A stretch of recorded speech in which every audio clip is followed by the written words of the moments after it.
আমরা তাকে স্বাগত জানাই। আমরা সবাই হাততালি মাধ্যমে স্বাগত জানাই জনাব রুহুল আহমেদ ফিরোজ ভাই।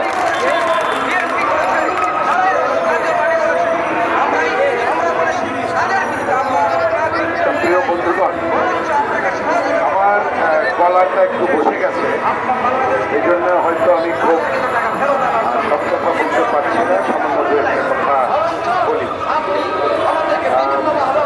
আমরা প্রতিদিন কোথাও না কোথাও কথা বলছি, রাজপথে, আমাদের দলীয় ফোরামে, সরকারের সাথে, সরকারের বাইরে,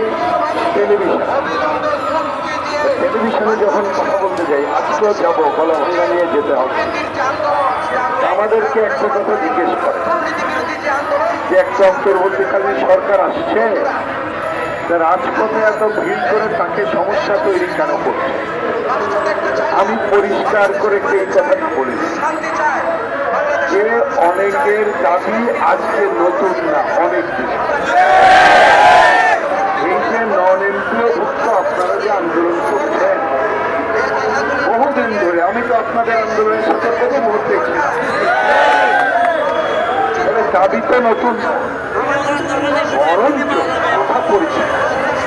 এইবারের যে আন্দোলনে বিজয়ী আমরা হলাম, এই আন্দোলনের শেষের নামটা কি হয়েছিল? বৈষম্য বিরোধী। তাহলে এই সরকার আসার পরে প্রথম কাজ কি দরকার ছিল? বিল্লা করে দরকার ছিল বাংলাদেশে যেখানে যেখানে বৈষম্য আছে সেইটা দূর করবে। এটা কি করছে? তাহলে বৈষম্যের বিরুদ্ধে রাজপথে লড়াই হবে না তো হবে কোথায়? সুতরাং আপনারা যে লড়াই করছেন এটা ন্যায়সঙ্গত। আপনাদের সাথে আমি অন্তর্বর্তীকালীন সরকারকে পরিষ্কার করে বলতে চাই, হ্যাঁ, আপনি সব কাজ হয়তো পারবেন না, কিন্তু দয়া করে আপনার প্রতিনিধি এসে প্রথমে তো বলবেন এইটা ন্যায্য। 2 নম্বর আপনি বলবেন আমি সব শুরু করতে পারলাম না, কিন্তু শুরুটা করে দিয়ে যাই। কারণ শুরু না করলে তো কিছু হবে না, তাই না? একটা উদাহরণ দিয়ে কথা শেষ করি। সংস্কার নিয়ে এত কথা হয়, শোনেন না? আমরা বলেছি সব সংস্কারের দায়িত্ব সরকারের না, কিন্তু সংস্কারটা শুরু করতে হবে। শুরু না করলে কখনো শেষ হবে না। আমি তাই দাবি জানাই সরকার পরিষ্কার করে বলুক এই যে আপনারা যারা আছেন আপনাদের দাবি ন্যায্য, আপনাদের দাবি আমরা মেনে নেওয়ার কথা বলছি।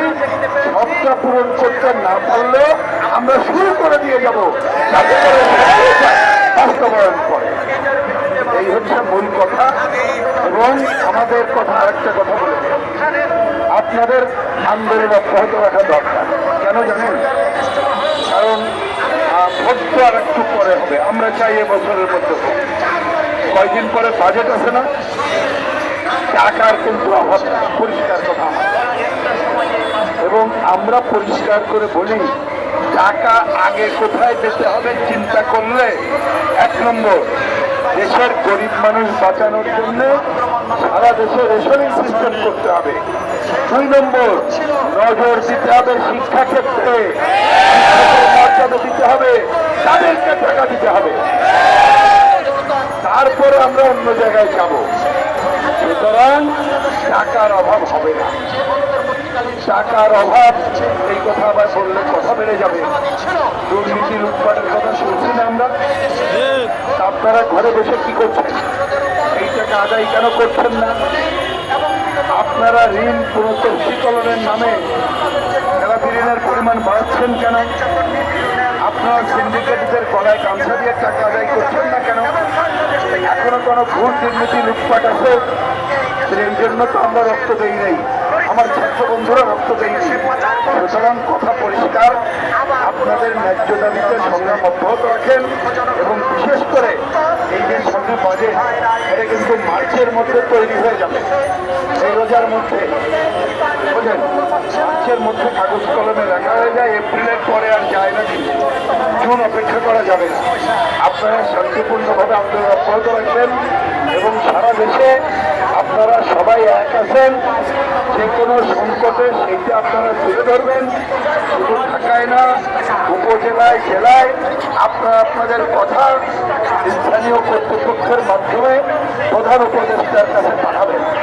আমি তো আজকে কথা বলতাম, একান্ত কিছু না পারলে প্রতিদিন কাগজে রাখেন, দেখে বস্তাকে বস্তার কাগজ ইউনুস সাহেবের জম করে দিয়েছে। কারণ তার মধ্য দিয়ে আপনাদের কণ্ঠটা সঞ্চার করতে পারবেন। যাই হোক, আমি গলার কারণে আর কথা বাড়াচ্ছি না। এইখানে অনেক প্রতিবন্ধী শিক্ষক সহ